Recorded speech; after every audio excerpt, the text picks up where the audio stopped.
से पैसे इकट्ठे हों। तो वो प्रसाद, अब चित्त तो साड़ी में था, तो प्रसाद तो जलना ही जलना था, जलेगा नहीं जलेगा। तो चित्त क्या है? प्रकाश है। जहां चित्त होगा वहीं प्रकाश होगा, चाहे अच्छाई में चित्त हो या बुराई में चित्त हो।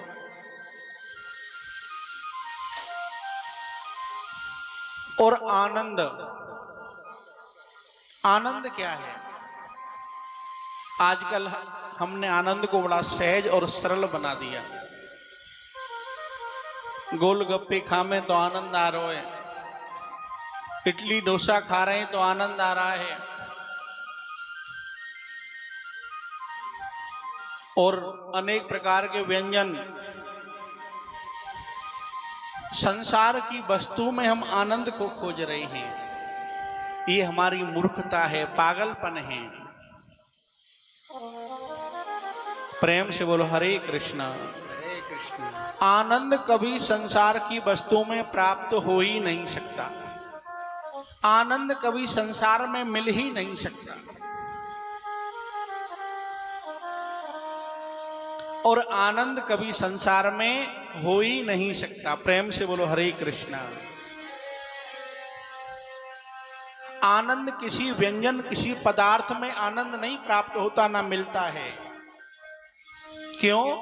कि आनंद कोई सहज बिकने वाली वस्तु नहीं कि उसे आप खरीद लावें, किसी व्यंजन में डाल करके उसको आप पोषण करें तो आपको आनंद मिल जाए। नहीं, स्वाद आ सकता है, मौज मस्ती मिल सकती है, परंतु आनंद प्राप्त नहीं हो सकता। क्यों? कि आनंद तो मेरा गोविंद है, कृष्ण है, माधव है, केशव है। आनंद तो केवल ईश्वर में ही प्राप्त होता है, ईश्वर ही आनंद है। प्रेम से बोलो हरे कृष्ण। हरे कृष्ण। जो आनंद सिंधु सुख राशि, सी करते त्रिलोक सुपासी। जो सुख धाम राम असनामा, अखिल लोक दायक विश्रामा। जिसके नाम मात्र से स्मरण करने पर परम विश्राम की प्राप्ति होती है, वही आनंद है। संसार में आनंद नहीं मिलता। जिस प्रकार से कभी दूध में आप मक्खन को देखा है? दूध में किसने मक्खन को देखा है? बताओ, हाथ उठाओ। देखा दूध मक्खन?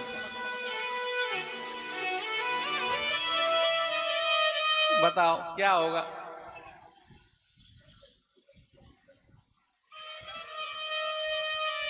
जिस प्रकार से दूध में कभी मक्खन नहीं दिखता, परंतु मक्खन रहता कहाँ है? दूध के अंदर रहता है। रहता दूध के अंदर है, परंतु दिखता नहीं है। इसी प्रकार से आनंद हमारे हृदय के अंदर रहता है, परंतु हमें वह नजर नहीं आता। हमें अपने हृदय में उतरना पड़ेगा। उतरने के लिए बड़े साधन करने पड़ेंगे। गुरुओं की, संतों का आश्रय लेना पड़ेगा, उनसे वो मार्ग प्रशस्त करना पड़ेगा। वो मार्ग मिलेगा जब हम उस साधन को करेंगे, साधन के द्वारा हृदय में उतरेंगे, तो हमें परम आनंद की प्राप्ति होगी। प्रेम से बोलो हरे कृष्ण। तब हमें आनंद मिलेगा। विश्वोत्पत्त्यादि हेतवे, जो विश्व का पालन करने वाले हैं, थोड़ा सा मुस्कुरा दें, सृष्टि का सृजन हो जाए, थोड़े से गंभीर हो जाएं, सबको सब कुछ प्राप्त हो जाए, और अगर थोड़ी सी भ्रमटी टेढ़ी कर दें ना, तो 2 मिनट में प्रलय हो जाए। ऐसे विश्व का भरण पोषण करने वाले, तापत्रय विनाशाय, आदि दैविक आदि भौतिक, दैहिक दैविक भौतिक तापा, और राम राज नहीं काहुई व्यापा। जो तीनों तापों को नष्ट करने वाले ऐसे परब्रह्म परमात्मा केवल एक ही है, वो भगवान कृष्ण है। प्रेम से बोलो हरे कृष्ण। हरे कृष्ण। यम प्रवजन्तु मनुपेतमपेत कृत्वम, द्वीपायनो बृहकातर आजुहावः पुत्रेति तन्मे तया तरवो अभिनिदुष्टम् सर्वभूत हृदय मुनिमानतो अस्मिनः। भगवान सुखदेव का ध्यान किया और देखो हमारे भारतवर्ष के अंदर बड़ा पवित्र पावन स्थान है। उस स्थान का नाम है नैमिषारण्य। देखा है किसी ने नैमिषारण्य को? उस नैमिषारण्य में 88,000 संत गण विराजमान हैं। कितने संत हैं? 88,000, जिनमें प्रधान संत हैं श्री शौनक जी महाराज।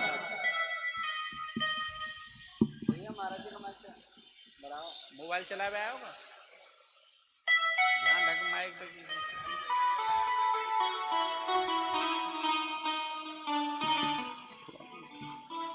प्रेम से बोलो हरे कृष्ण। जिनके प्रधान संत हैं श्री शौनक जी महाराज। उन संतों का नित्य नियमित कर्म है प्रातः स्नान ध्यान से निमृत होकर के अपने भजन ध्यान से और फिर सत्संग करना। एक दिन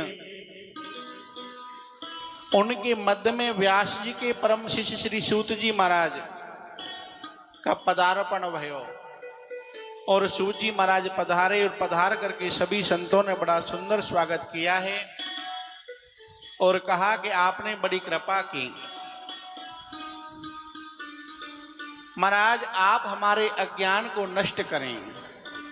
अज्ञान ध्वांत बिंध्व कोटिशूर प्रभ सूताक्षी कथासारम मम कर्णम रसायन।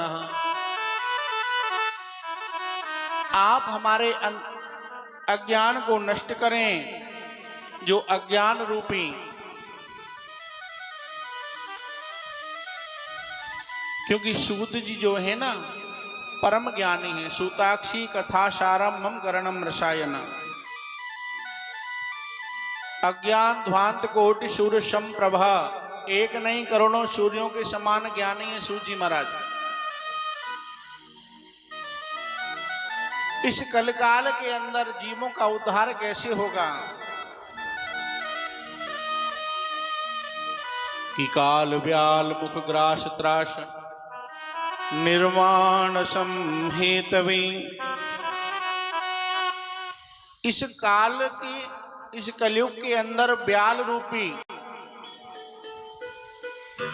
जो काल है, जो समस्त जीवों को ग्रसित कर रहा है, अपने अंदर समाहित कर रहा है, उन जीवों के उद्धार के लिए कोई सुंदर सा आप उपाय बताएं। उस अमृत को पान करके जीव उस कलयुग रूपी काल व्याल रूपी काल से उनकी मुक्ति हो सके, वो साधन बताएं। तो सूत जी महाराज कहते हैं कि श्रीमद् भागवतम शास्त्रम कलौ कीरेण भाषितम् एतस्माद् परं किंचिन् मनः शुद्धि न विद्यते। केवल कलयुग में उस कली रूपी काल से बचने का केवल एक ही साधन है, वो साधन है श्रीमद् भागवत। अगर भागवत का पान किया जाए कि जन्मांतरे भवेत पुण्यम तदा भागवतम लभेतः। जन्म जन्मांतर के पुण्य उदय हो तब हमें भागवत की कृपा प्राप्त होती है और सुनने का अवसर कब प्राप्त होता है। बहु जन्म समर्जितेन सत्संगः। जब अनेकों अनेकों जन्मों के पुण्य उदय हो तब हमें भागवत कथा श्रवण करने का शुभ अवसर प्राप्त होता है। प्रेम से बोलो हरे कृष्ण।